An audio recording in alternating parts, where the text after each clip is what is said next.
Wait. So I have to do this, and I hate saying it, but I have to. And I'm curious what your take on this too is, Angry Joey. But I know nobody gives a shit about Colorado, but I watched the press conference that Dion did after the game, and one of the reporters asked him, they were like, "Okay, so basically, I'm paraphrasing, given your record this past 3 years, what makes you think then that you can coach?" And the look on Coach Prime's face. Coach Prime was like, "First of all, I don't doubt me. I don't doubt me. I know I coach this and that." And I was like, "Dang." Wow. But I mean, but if you wanna look at it, it's Dude, tough. that's a shitty fucking question for you It know what I is, mean? man. It That's is. a Yeah. shitty question. Right after a I don't loss, care dude. what you think about Prime, but god damn, who has the balls to answer that question or ask that question? That's just Yeah. man. So Oh, That's somebody bad. I'm Somebody sorry, who's I been forgot to say hating this. on him from the very beginning, and they've been Yeah. waiting and chomping at the bit to ask that question. I Yeah, forgot to that's a I forgot shitty to question. preface my comments. So he didn't want the players to talk to the media at all, and he got up there and he did the press conference, and he gave them extra time, and he told them, "Don't attack my students, don't attack the AD, don't attack assistant coaches. This is all on me.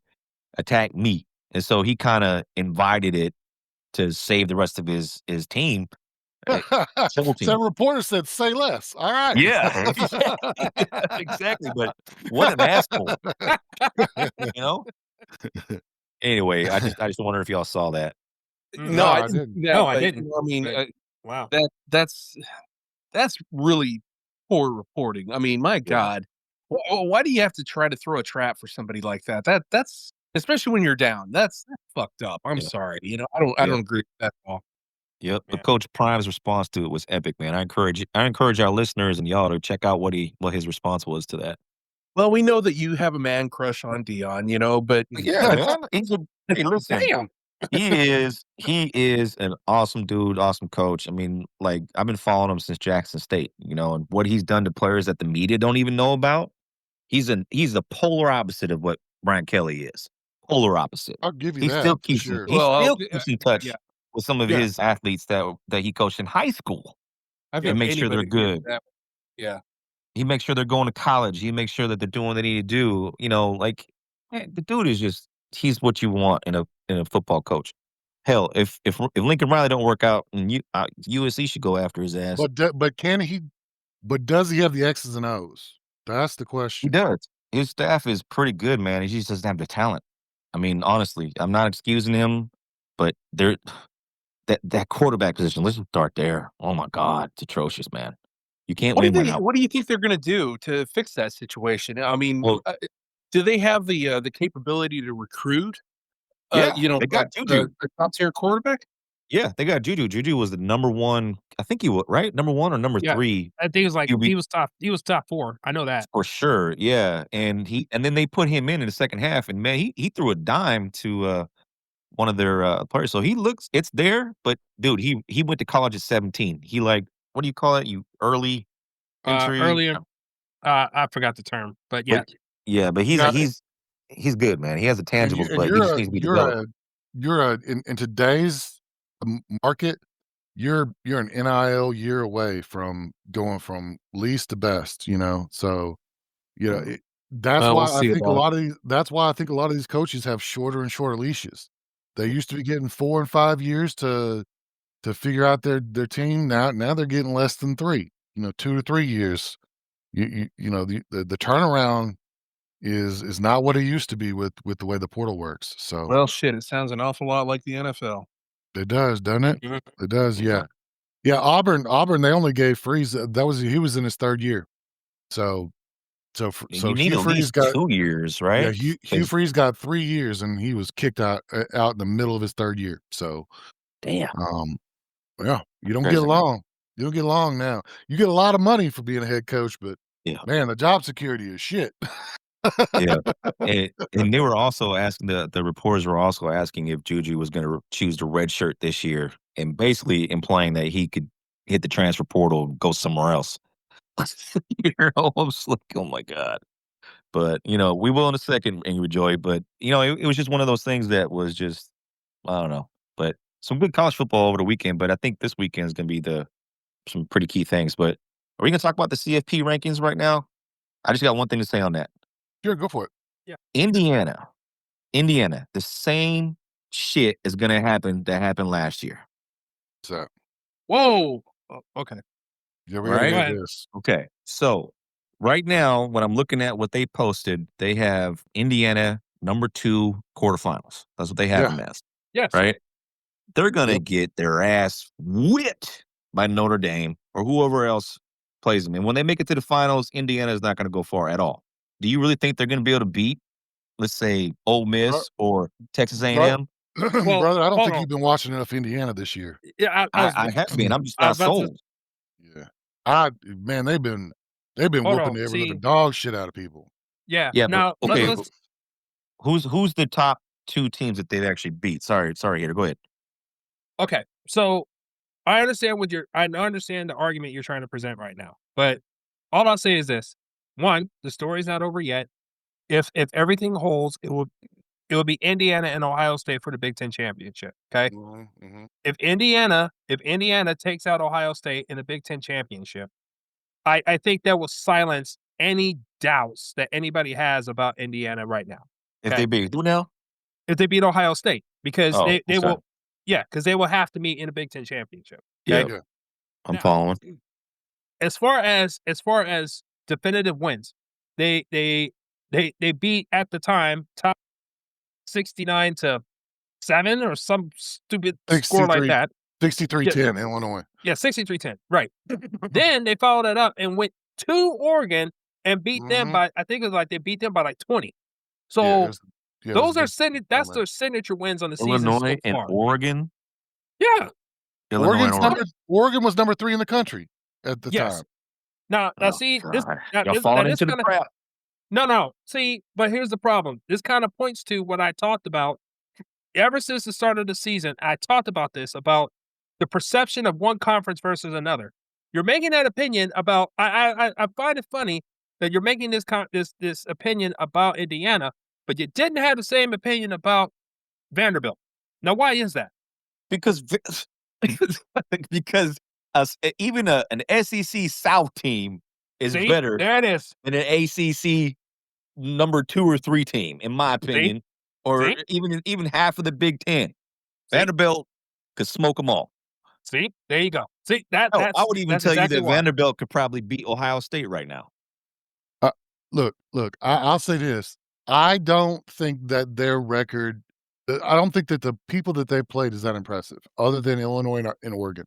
That's all I'm saying. However, they have blown out every single opponent that they played by huge margins. So did Uh, Boise State. I do think Indiana is for real. You think about it. They're in a Power 4 conference, and they're undefeated. There's only 4 of those left. Ohio State, Indiana, Texas A&M, and then BYU, who they're the ones that are undefeated that have played nobody. Uh, the other 3, they're at least in Power 4 conferences and are playing real schedules. So, yeah, until they lose a game, I'm gonna say they're for real. Well, all I'm saying is if you catch them in the quarterfinals, if you're Notre Dame or BYU, you're licking your chops. That's Well, all they're I'm not saying. gonna keep that number 2 spot. Right Right. now, they're number Exactly. 2 in the country. Yeah, They're I either get it. gonna move they're either gonna move to number 1 in the country or, like, number 10 in the country. Yeah, One I of the get it. 2. I Yeah. get it. But my point is that if they get them in the first round or so, I'd be licking my chops if I was Notre Dame. If this was the Indiana of last year, I totally agree. I thought they were frauds then. But this year has proven to me that they are building something very, very good right now. And I think, again, the barbecue sauce of the SEC is warping your judgment a little bit, Mr. Raider, but that's okay. We don't have time to get into that. We will talk about this at a later Ugh. date. Well, Right there's right now, nothing I else got a to bad taste in my mouth. You made me defend a Big Ten school. Ugh. Yep. Ugh. Yep.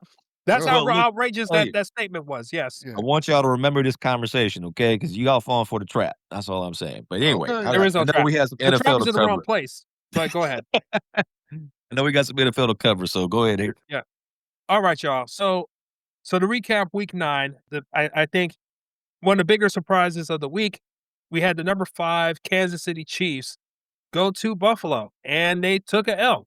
28-21. Patrick Mahomes had one of his worst performances of his entire career, and that's also including postseason or regular season. I think he threw for less than 50% in over 100 games, over 140 games.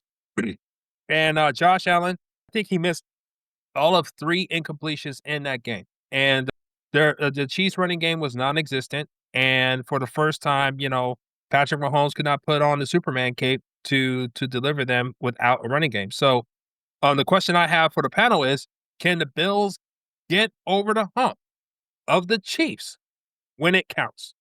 In the playoffs, you mean? Correct. Okay, so I guess that's a conversation between you and I, Mr. Raider. Are the Chiefs No. frauds? No, I still think that they will beat the Bills. I'm not sold. I mean, did you watch that Bill game, by the way, before I go any further on that? I did. So Josh Allen did look good, but I just don't think that offense, if it doesn't evolve, if he doesn't start throwing it around the yard more, I don't think it's gonna. I don't think Okay, I don't think they're so gonna beat Kansas City. Did I answer I your kinda question, by the way?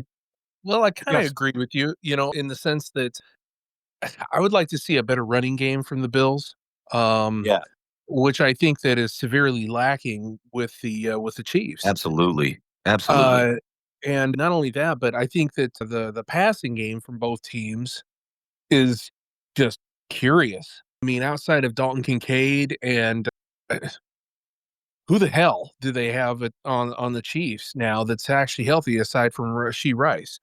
Do you see a And Kelsey. gap? Do you see a gap Yeah, between the 2 teams as it's far as, weird. like, So passing players? The players that they have? I do.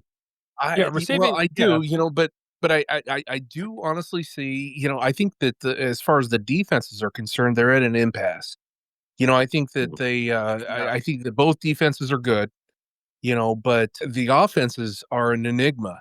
Which version of Mahomes are you going to get? Because yeah, this last game he shit the bed. But when the playoffs come, if the either team makes the playoffs, which they likely are both to do, which one is going to show up? I mean, because Good point. the Bills have been the Chiefs' bitch in the playoffs for as long as we can remember. That's been one of the stigmas. The Chiefs always lose to the Bills in the regular season, and then the Bills they pick it up in the playoffs. Or excuse me, the Chiefs pick it up in the playoffs. So I don't know what's going to happen with that. I'm not willing to take any bets on that one.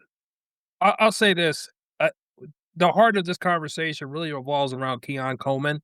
He has been a horrible, horrible disappointment. I It's mean, not his fault, man. Josh Allen's only looking at him 3 times a game. okay, but there's got to be a reason for that. Nah, If bro, you I've if you watched. I'm sorry to cut you off. He was wide open at least 8 times during that game. 8 times. And Josh only does 1, 2, or go. That's it. Sorry, go ahead. I mean, on the season right now, Keon Coleman has a total of 20. Oh my God. Oh, 41 targets so far the Yeah, entire season. average that 41, out per game. What does that average to? roughly. Oh, yeah, you're making me do math quickly, but it's not a lot. It's not a lot. All It's 6. It's about 6 targets a game. I couldn't remember how many games were played that the Bills played. But anyway, but yeah, a little bit over 5 a game actually. But the point is, their receiving core is non-existent. But at the same time, the Chiefs running game is non-existent too. So, and they didn't That's make a fair. trade for a running back. That's fair. That's fair. Yeah. So I think it breaks even. And the other thing too, this is a topic of this. I mean, it's not a topic of discussion today, but it has to be said. Right now, the Chiefs are outside looking in for the playoffs. That is true too. Can you believe that, Angry Joey? I'm happy about that though, to be honest. Oh man, happier than pigs and shit. I gotta I tell bet you. you I are. mean, Yeah. But Sorry, the Chiefs fans, but no, respectfully we're not. disagree. We're not damn sorry. No, we're not. I'm not sorry for nothing. If y'all sit out a couple playoffs, that's fine. Y'all be just fine. Your legacy's already set. I don't care. But no, but yeah, the Chiefs they're just they're a bit of a mystery. I don't know what to make of them. I mean, there's some games that they come alive and they just absolutely dominate, and then there's other games where most of the games lately they've just really not shown up. Yeah. Their defense seems to always be there, but their offense is just up and down. I don't have an answer. I mean, I hope they keep fucking up, to be honest with you, but hey man, who knows? If we want to nail, if all of America wants to make sure that the refs are no longer involved, then it's up to the Denver Broncos to make sure that they take care of business when they play against the Chiefs in the next, 5 weeks? I think you play them 2 in the next 5 weeks, I think. I'm not sure of the schedule. The only game that I know of is this week, and Yeah. we'll see. We'll Yeah. see. So, yeah. Hey, Bo Nix better be on his best behavior. That's all I know. But anyway, Well, yeah, I don't think you have to worry about Bo Nix being on his best behavior. I think you have to worry about some of the defensive backfield being there on their best behavior and not freaking clocking quarterbacks and putting them out of the game and risking actually, getting suspended and shit like that, but yeah. yeah. But all right. All right. What's the next game? Yeah. So next game was the number 10 Indianapolis Colts going to the number 15 Pittsburgh Steelers, and they took a loss, 27-20. 5 turnovers were responsible from Mr. Danny Nichols, and the Steelers were able to come up with a win, and their defense actually looked decent. But the question I have for the pod here is, has Daniel Jones started to turn back to his old self? I don't think that you can actually say that one game makes a man, but you kind of have to wonder based on his history. You kind of get thrown back into that mindset. At what point is this man going to fail us? Did he blow his early in the season, and here we are, and now we're fixing to shit the bed the rest of the season? I don't know. I mean, but to lose against the Steelers, I don't know. I mean, I don't know. The Colts, did they show their ass? I don't know. Because I mean, Jonathan Taylor, he didn't do much that game. Michael Pittman, he had a good game, but the offensive linemen, they just weren't blocking. TJ Watt, I mean, he was playing like a monster. So, Yeah. it's tough to say. It's tough to say. I think that this is a one sample size type thing. So, and I think we'll get a better bead on what the Colts are all about next game, especially after they made the trade that they just made. Mm-hmm. I think Yeah, I don't and know, we're going to need to man. talk about it a little bit as well. I would Yeah. agree. I think this is just a blimp. That he had a bad game. Yeah. 'Cause I don't. But just for the listeners out there, the Jets, they get 2 first-round picks. Now, if you're an NFL team that is in full rebuild mode, this is what you do.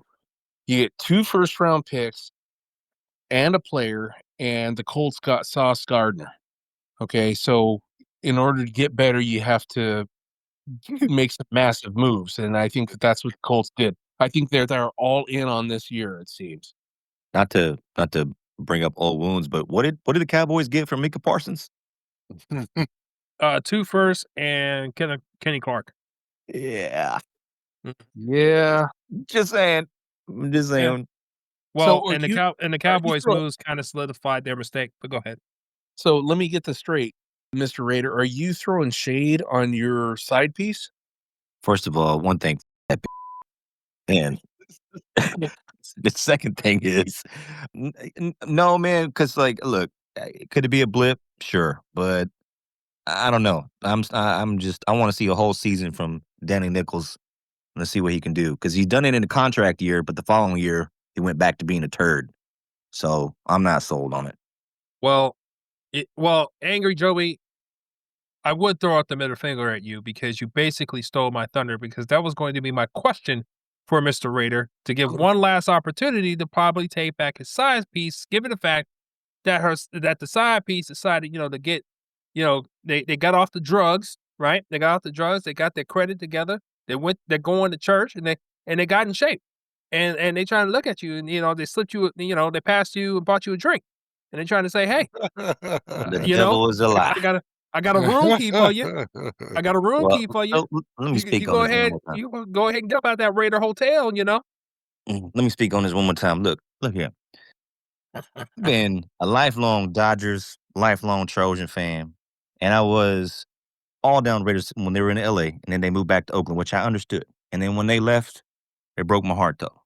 So at that point, I'm like, all right, I'm gonna do what I need to do. And I don't think the listeners know. So let me tell you something. You want to use this public forum to try to shame me for having a side piece? I say, fuck you. I don't care. The Colts will always be my side No, piece. make no mistake. We use Always. every platform we can to shame you. Nah, it's like that shit don't bother me one iota. Like I'm supposed to justify what I want to do to y'all. Man, you can kiss my grits. That's what my kiss my grits is gonna be. Everyone you can kiss my grits. Anyway, good question. But to answer your original question, no, man, I'm not sold on Danny Dimes. So what do you guys think of the trade for Sauce Gardner? Shit. Well, I think it solidifies that Daniel Jones is going to be your quarterback in the future Yeah, for I, the I Colts. agree. I think You're it's an probably right. all in type move. I think that they feel that they are legit contenders at this point, and that they are pulling Look at out that all conference. the rest that don't. Look at that conference though, Angry Joy. I mean, what you got the Texans, the Jags. Who else am I missing? Texans, Jags. Is that Um, it? Is that it? no, Texans? Texas, No, there's one Jags. more. Oh, the Titans. Titans. I mean, come on. Oh, okay. So So between the Colts and the Texans, I think that I think the Colts they're going to win that division. I think. I Yeah, most mean, likely. yeah. Most It's likely. it's I a mean, wrap. here's the thing. And Outside I'm of the gonna be Texans bitter. defense, outside the Texans defense, I mean, now that CJ Stroud, he's in protocol. Mm. I mean, I hate to say it, because I never want to see a man get hurt. I really don't. Yeah. And I hated to see it, at the hands of my Broncos. But at the same time, it's a rough and tumble sport. But outside of that, I think that they don't have much offense on the Texas team. I think that the Colts are going to take that division. Yeah, I think that's pretty much a foregone conclusion. But Yeah. let's And get I'll to the be bitter as controversial. hell. Yeah, let's get to the controversial game of the week. The number 14 Seattle Seahawks went to the nation's capital, and they took a tour all over that stadium and beat the Commanders, who were number 13 on the week, beat them 38-14. Sam Darnold was dealing and dealing and dealing some more. And of course, the controversy of the night was the Commanders were down by 31, and in a one last effort, Jaden Daniels, his left arm was dislocated. His left elbow was dislocated, and more than likely he'll be out for the season. So Man. the question that I have for the pod here is: will the Commanders' pride cost them their future? Hater, that's a hell of a good question, because I mean, they had such high hopes running into this season, but with Jaden Daniels going down, I mean, could you talk about a bigger blow? I mean, my God. And the Seahawks, they just gave them the business. Man. Here they are, now they're in a shit conference, I mean, they are now 3-6, right? Or is Yep. it 3-6? Yeah. They are 3-6, yes, sir. And but they're liked up with the juggernaut that is the Cowboys. Excuse me? I said that very facetiously, I must Oh, add. but man, I mean, is it beyond the realm of possibility the Giants actually make a push? no, no, Yeah. no. I mean, I hate the fact that they suffered some injuries with Scatterboo going down. I mean, I loved his game, I really did. But oh man, who wins that division? Supposedly he's already walking around. Is that right? Yeah, I Okay, haven't been he's back watching up that. and running. okay. Okay, okay. I mean, Well, I anyway, still don't think he's gonna come back this year, but no, probably it's looking not. good that he's walking unaided on that foot already. Okay, well, that's good news. You don't want to see a player get hurt like that. Yeah, that was That that was just rough. sucks. But But if I think that if anybody's going to challenge the Eagles, it's going to be the Giants, in my opinion. Man, please. Once again, the Eagles get a Disney fast pass to the playoffs. I just this oh god, the hater in me. I'm sipping hater all the way around today. I'm on 10 when it comes to patriotism right now. I can't stand the Eagles, man. They get a fast pass, like I said, and they get Julian Phillips to the point where the Miami Dolphins are actually going to pay the rest of his salary this year. The Eagles only have to pay $1 million of his salary this year. How? And all they had to give up was a third round pick. I can't. I can't with the damn Eagles, man. I just can't. Rich get richer. Make me sick. Anyway, sorry. I didn't mean to cut you off there, Angry Joy. You good? Yeah. Anybody else had any opinions on? But I do have to ask this question from a coaching perspective, and I know we talked about in one of our earlier podcasts. I talked about the stupid tax, right?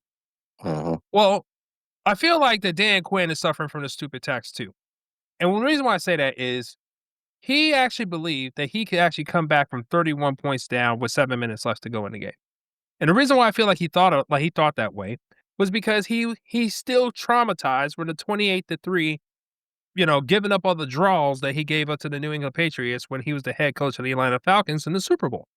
And I feel like that it traumatized his mind to the point where he actually thought that his team was actually going to have 5 consecutive scoring drives, to which 4 of them would be touchdowns and 2-point conversions. Even though his defense already gave up 38 points, but somehow they were going to actually stop the bleeding immediately with 7 minutes to go in the fourth quarter. So what are you proposing, though? Are you proposing that he should have been sit? Yes. If you're down 30, hold on. If you're down 31 points, 31, your quarterback just came back from a previous injury. This is his first game back. You don't have all your horses at wide receiver because McLaurin has been out for the last, 6 weeks? Oh, I want to say? Or with soft longer. tissue or longer, right? So you don't have all your horses as it is. Jaden Daniels is coming back off of injury. He was playing okay, but he was already taking a beating anyway. And now you're down 31 and you're still going to keep him in the game? Well, okay, That's ridiculous. So in the NBA, I see, if a team's losing bad, I see them sitting their starters all the time. Mm-hmm. I have never seen in football the losing team start sitting their starters. Am I I've seen it. wrong there? No. I Well, rarely yes, you are ever wrong see it. because because the few times where the lines were blowing up people, they would start putting their No, backups I'm in. talking about the losing team. How often have you seen the losing team start sitting their starters? I don't see Most it. of the most of the time, if they do it, is more times than not is when the other side, when the winning team is putting in their backups. Yeah, That's but only that when that typically happens. happens, like, in the last, 6, 7 minutes of the fourth quarter or something. Maybe. Exactly. Which is exactly what we're talking about here. I rarely see it, so I don't really blame a coach for not sitting his starters Maybe in maybe the NFL. maybe he didn't wanna come out. Maybe he wanted to stay in there and grind it out. See? I'm glad you brought that up. But see, this is where the coach, this is what you're responsible for. You're supposed to be aware of your personnel, situation, and performance. Those 3 factors alone should have told you Jaden Daniels needs to sit. I know Jaden Daniels wants to keep playing. He's supposed to. He's a player. But it's your job as a coach to look forward other than the last 7 minutes and say, hey, we need to think about the bigger picture here. We're supposed to, first of all, if we had all this fire in the last 3 quarters, we wouldn't be in this situation in the first place. But since you're down by 31, come on, sit down. I Come sit disagree. down. I think in the NFL, it's a short season. If you're losing, even if you're losing bad, my starters are going to be out there. We're going to try and figure shit out. Even if we're not winning the game, we're going to work on plays. We're going to work on stuff. We're going to try and come up with something positive to have in the film room at the end of the day, to work on. So I'm not sitting my starters if I'm losing bad. If Yeah. I'm winning big, sure. I see teams sit their players all the time, but I rarely, if ever, have seen an NFL team or a college team sit their starters when they're losing bad. It's a point of pride. No, you stay out I'm there. right there. and try. I'm right there with you, Woo Pig. That's actually a very good take. football is far different than basketball. There's only 16 games in the season. You take advantage of every chance you have, or 17 games, excuse me. So no, I totally agree with you on that one. I mean, unless you're risking imminent damage, like Yeah. you put somebody out there that has already a torn MCL or something like that. That's just stupid at that point, But Yeah.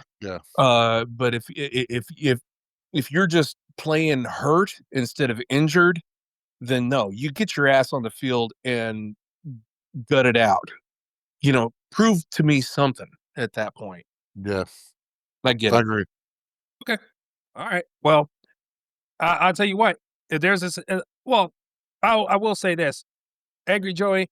I understand you're actually on the top of the mountain preaching down right now because your team was the only one to actually put up 33 points in an entire quarter. But even then, it took all 15 minutes in order to do that. Dan Quinn over here thinks he could put up 31 in less than 7. But that's beside the point. That's beside the point. Oh, wait. 33 points from who? What are we talking about?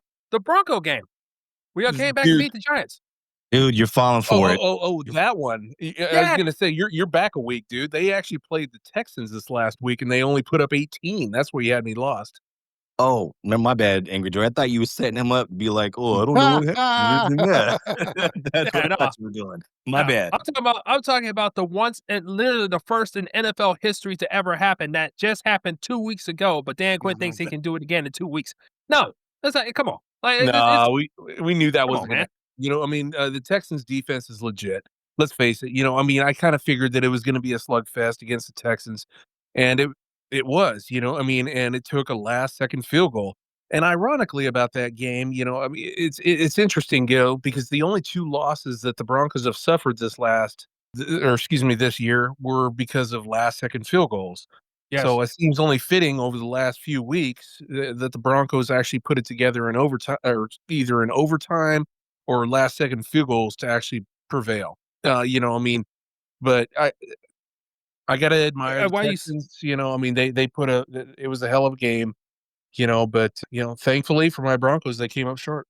Well, we got to move on to week 10, but I will say this: Bo Nix got to stop with this 3/4 of nonsense.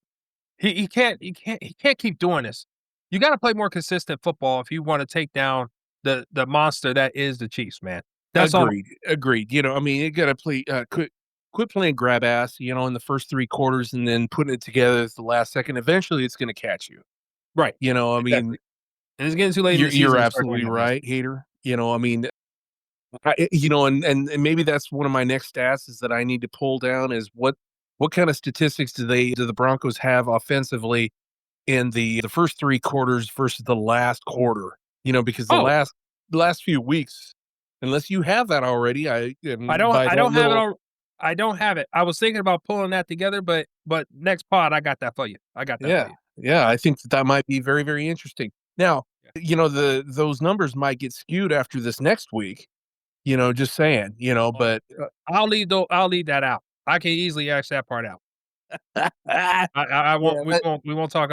We won't include the next Raider game. We won't do that. Yeah, that's a big you to you, Mr. Raider. Yeah, I know. I get it. What can I say though? My team's You know the kick folk while they down there, Angry Joey. You've been getting real good at that. But anyway, no, I'm not kicking down. Because okay, so to be fair, the Broncos Raiders is a classic hater fest. I mean, it has been for as long as I've been alive, to be honest. So anything can happen in this game, as we say with all rivalry games. But yeah, I mean, I am the biggest Raider hater of them all. Oh my God! I hope my Broncos absolutely destroy your Raiders this week. And if they don't, this last second field goal, I want them to beat them by. Better hope my Raiders don't win. You better. Yeah, I know. Oh boy! You better hope. Oh boy! There ain't enough room on this planet for the amount of airtime that Mr. Raider's gonna need. Oh boy! Yeah. Anyway, you better all right. hope. As we talk about week 10, let's get the week 10 out of the way. So I got one thing. go ahead. What do we think about all the trades that have happened? over the past couple days and stuff. Well, we talked about the first one, with Sauce Gardner, actually going to the Colts. I thought that was a very savvy move. I thought that was them actually playing for, going for the gusto, and they're in win now mode. Whereas, I mean, think about it in terms of fantasy football. If you're in the cellar, what do? You trade for picks. You actually trade for capital. I mean, if that means getting rid of one of your best players, so be it. I mean, that's kind of what I think it was a good trade on both sides, to be honest. Well, it looks like the Jets had a fire sale, right? Yeah, Well, they pretty much. basically did, yeah. So, Sauce so my Gardner, question is, the fuck? my I question is, mean, how did they not trade Brees Hall? That's what I was gonna say. I was gonna say the Yeah. overall lesson that I learned is that the real NFL hates fantasy football because all these rumors that we heard about all these running backs Yeah, potentially on the move, not one of them moved. None of them. yeah, yeah. Alvin Kamara stayed put. Brees Hall stayed put. A-Chan stayed put. Everybody. And But all spe- these running back needy teams did not make a move at all. but that is a specifically, serious thing, but though, right? specifically, the Jets was selling everybody, Yes. and you got Brees Hall just sitting there that wants to be traded, Yep. that wants an extension, and you're not willing to give it to him. Correct. So why would they not? I would just think that would be the no-brainer. Maybe they're saving it for around the draft. I was gonna You know? say, I think that Maybe. also, the cost of running backs is very, very cheap these days. Yeah. Yes. All right. So the week 10 preview, so only the 3 games, and it's pretty good so far. So the first is the number 4 this week. Tampa Bay Bucks are going to the number 11 New England Patriots. The Bucks are coming off a bye, and the Patriots squeaked the win against the Falcons 24-23 in this one. The Bucks are 2.5-point favorites currently. I guess they're factoring in the rest here for them. I don't know, like injury wise, who they have coming back for the Bucks, and I think it's going to be a tough environment for them to go into with New England. They're feeling very good about themselves. They're 7-2. They're on top of the AFC East, and I think the Baker Magic. I think it's going to start taking its downturn. I'm going to have the Patriots taking this one 24-20. I'm I right am there. I'm kind of right there with you on that one. The Patriots, they've been playing some pretty good ball lately. Good team ball, I might add. And the Bucks, they're starting to lose their skill positions. Well, they've already lost their skill positions. Mike Evans, he may be coming back by week 16. So their running back room is depleted. Their offensive line is questionable at best. They don't. I don't know. I hate to say this, man, but I think I'm going to take the Patriots in a low scoring game, 18-12. Ooh, Mine, you got a I field goal. have them. Okay. This is my upset pick of the week is the Patriots. I think the Patriots are going to win by double digits. Wow.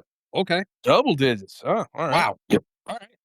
Come on, Baker's lawyer. Let's go. Well, I think with the home field advantage, the rest from the bye, historically the Bucks come out hot after a bye. So I'm gonna take the Bucks 24 to the Patriots 20. So I'm taking the Bucks to win this game. Of course you are. All right. So reverse score from Hater. Yeah. All right. Well, our second game is the number 3 Los Angeles Rams going to the number 12 San Francisco 49ers in a NFC West divisional tilt.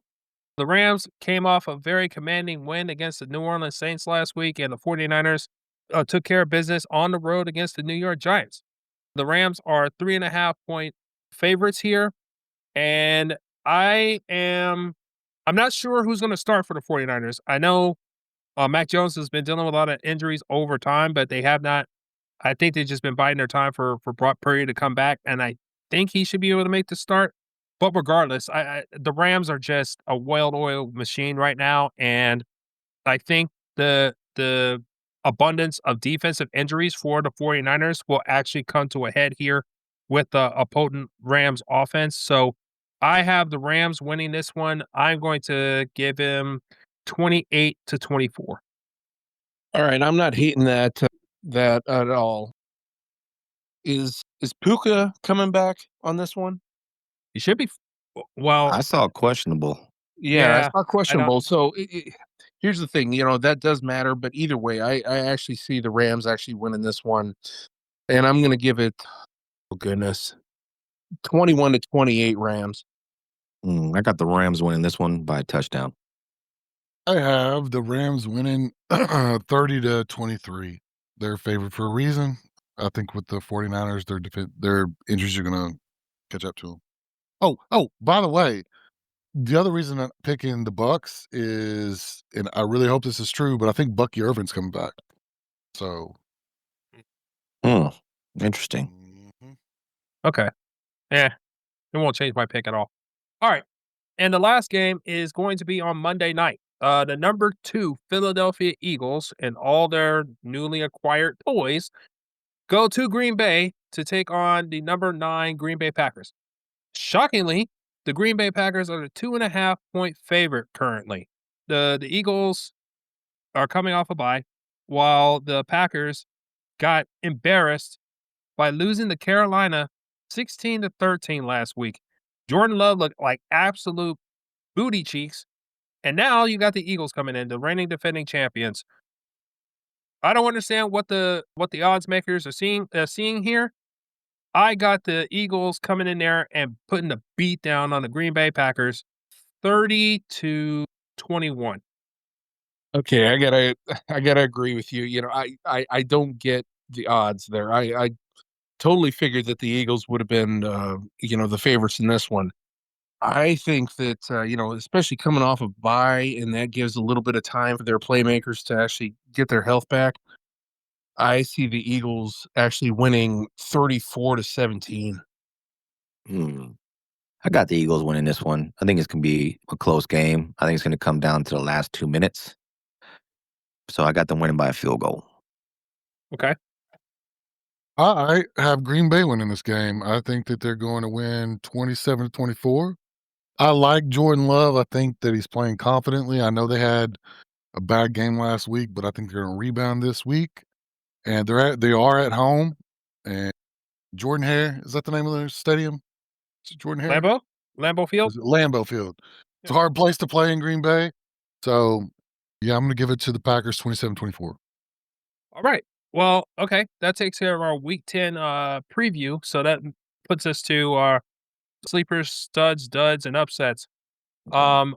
And Lee, Thank you. there is a 3-way tie for first. We have Woo Pig, Mr. Raider, and Angry Joey all tied with 11 points right now, and followed by a tie between 4th and 5th with Tony with takes and myself with 9. So we have closed the gap here, and I will start first.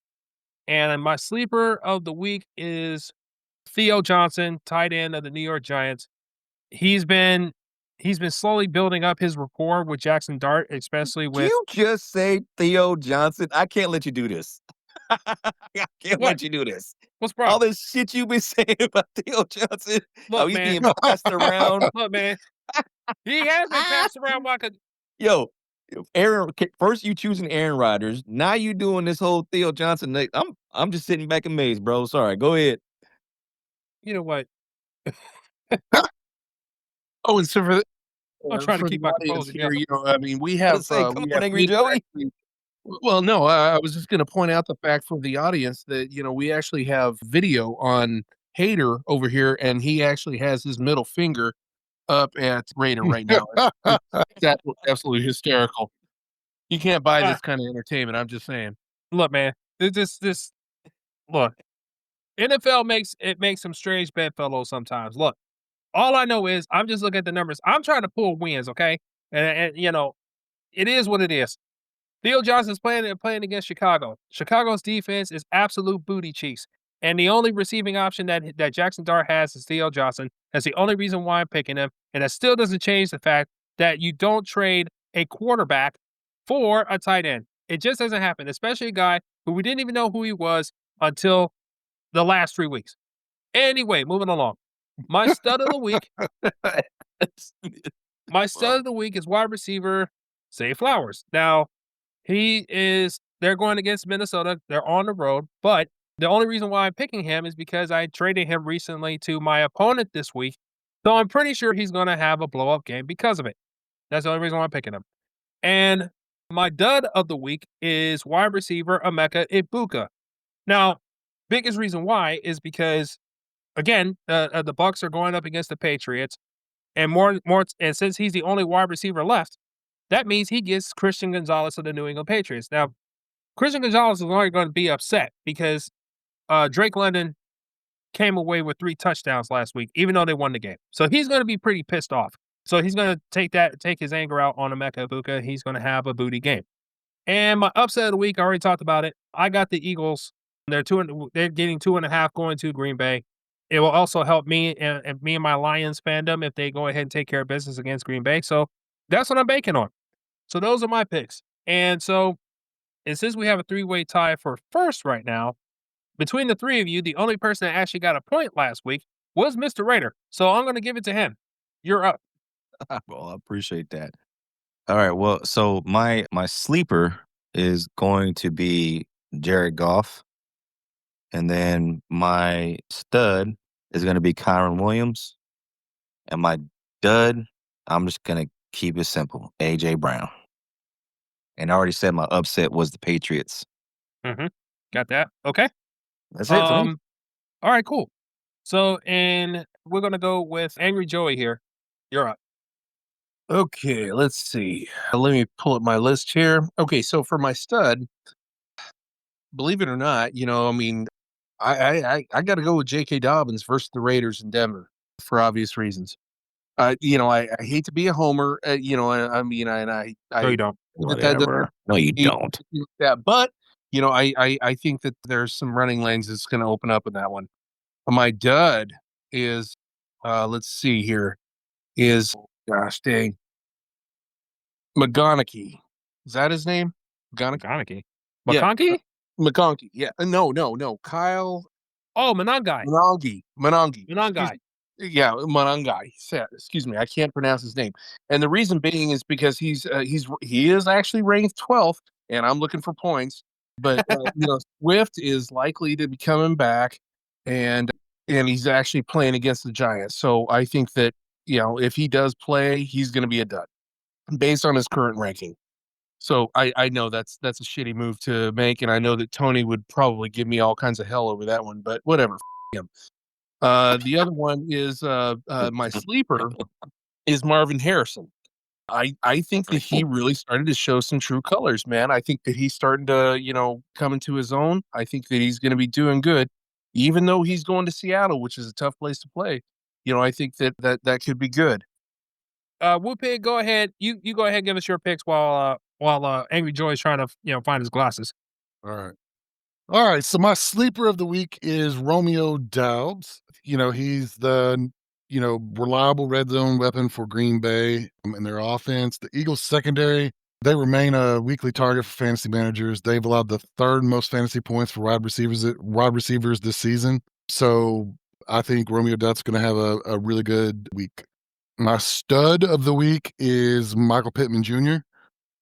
He's their wide receiver 1, and Atlanta's secondary, while they're pretty good, they've struggled against wide receiver 1s. They've given up over 150 yards per game for the opposing wide receiver 1s over the last 3 matchups. So I'm going to say that Michael Pittman Jr. is going to have a pretty good week. And then my dud is Saquon Barkley. I think the Packers are going to have a good week. They've got really good disciplined run defense. So I think they've allowed the 6th fewest rushing yards per game over the past month. So I think they're going to shut down Saquon Barkley. So he's going to be my dud of the week. And my upset pick of the week are the New York Giants over the Chicago Bears. The Bears are favored by 3.5 points, I think, at home. But I really like Jackson Dart. He's shown a lot of flashes. I just have a feeling that this is going to be one of those games that Jackson Dart's gonna pull out a win. So maybe it's just me hoping because I own Jackson Dart on my fantasy football team, but I'm gonna say that the Giants pull out a 20-17 win, and that's my upset pick of the week. Yeah, I will say you will gonna need Jackson Dart to actually recover your fantasy team, given the fact you just lost almost 100 to me. But we move on. Well, Damn. of course you Angry would Joey. bring that up. By the way, best week of his life he had. That's Worst week of technically my not life. true. Yeah. That is not Yeah, true. he don't wanna put in the fact that I'm only one game behind him in the standings, okay? Doesn't One matter. game. The fact is, what have you done for me lately? And yeah, We'll and see. We'll see. I own your all those, first, so we'll see. yeah, all your hobnobbing about JSN this whole entire time. I had to take it out on you, so you had to pay the price. All I right, mean, Angry you Joey, do you essentially have your gave it to me upset for pick here? free. Yeah, I'm sorry, guys. So I hate to do this, but I'm going to actually side with Woo Pig on this one. I am actually going to be taking the same pick as he had, Nice. the Giants. I am actually a fan of Dart, and I am not a fan of the Bears at all. Yeah, I just not. I'm not seeing it, but I could be wrong. What am I missing? Nothing. Good No, pick. not much. Not much. All right. So there you have it. Tony with takes is not with us tonight, so I'll get his picks offline. But yeah, that's our stud dud sleepers and upsets for this week. All right. Well, anybody else have any go backs before we move on to Kiss My Grits or Alamo Minute? No, no. Nope. Nope. All right. Well, let's take this opportunity to do either an Alamo Minute or a Kiss My Grits. Let's start with you, Angry Joey, and we'll go alphabetical order after that. Well, for a change, I have nothing this podcast. Sounds good. All right. Well, I do. Jake Paul, we're gonna need you to come down to the front of the we go. congregation real quick. Oh, okay. Now you got me going. All right, go ahead. Uh, Jake Paul, it was announced today. It was supposed to be in 2 weeks' time. They're going to have their next exhibition fight, Jake Paul and Gervonta Tank Davis. And they just announced that it was canceled because there are some allegations that has spurred for Tank Davis in regards to domestic allegations. And so he's Big got some legal dummy. troubles. Yeah, he's got some legal Allegedly. troubles coming down. Yeah, right. Allegedly. But he's got some legal troubles. And so because of that, they had to cancel the fight. Well, Jake Paul decided he was going to take to social media and just completely, rake him over the coals, calling him a piece of garbage, unprofessional, talking about he was late to stuff and, and how he's sorry about certain things. Here's the So- problem with that. Jake Paul is trying to appear to be on a high road here with his comments, and now he's talking about his previous behavior. But here's the problem with this, Jake Paul. Tank Davis has had a rap sheet. Okay, he has a listed history, specifically in the realm of when it comes to the violence realm. He has a rap sheet a mile long detailing the amount of arrests that he has had in his past over the last 5 years, at least one time every 5 years, dealing with some sort of okay. So miss me with your high and mighty talking about, oh, I tried and while I say this, I do commend you with the women fighters that you put on your shows when you have your exhibition fights. They are good. The undercards do be good. Okay. But at the same time, you can't turn around and say, trying to claim victim here, like I had no idea that this dude had violence problem when he clearly has a rap sheet a mile long and you have a whole entire team. So either your team is absolutely terrible at their job or you were a complete idiot when you made this booking in the first place. So with that said, I think it was divine intervention because of the fact that your stature in comparison to Tank Davis was an absolute joke. And I'm glad that this fight is over. And now you have to find a decent, knowledgeable, experienced boxing opponent to go up against in your exhibition fights. Because the gig is up, bro. Okay? Start getting some quality opponents to actually prove that you're actually developing as a skilled fighter. Still promote people and promote your undercard that you have been doing. Still continue to do that. But in the midst of you doing that, kiss my grits. Javante Davis would have fucked him up, though, in my opinion. I don't care about the weight difference. He would have fucked him up. Eh. Okay. And he said the So same thing about Mike Tyson. what? No, Mike Tyson's 57. Javante Davis is in his prime, and he's Doesn't like one matter. of the It's Mike Tyson. You don't think that fight was rigged and put? Come It was on. 100% rigged. That's It was 100% yeah. rigged. But That's different. That's we a got side. yeah, that's a different topic for another day. But go ahead. So I don't have a kiss my grits, but I do have a Alamo minute. I want to take this time to shout out to my wife. It's our anniversary. She's Aw. one of the best human beings that I know. She married somebody like me because I'm married up, and she puts up with me. So I appreciate her very much, and I love her. So I just want to give her a shout out. Yay. Good deal. Good deal. Yay, man, Mrs. our man. Raider. She married a Raider. Good. God bless her. Kill.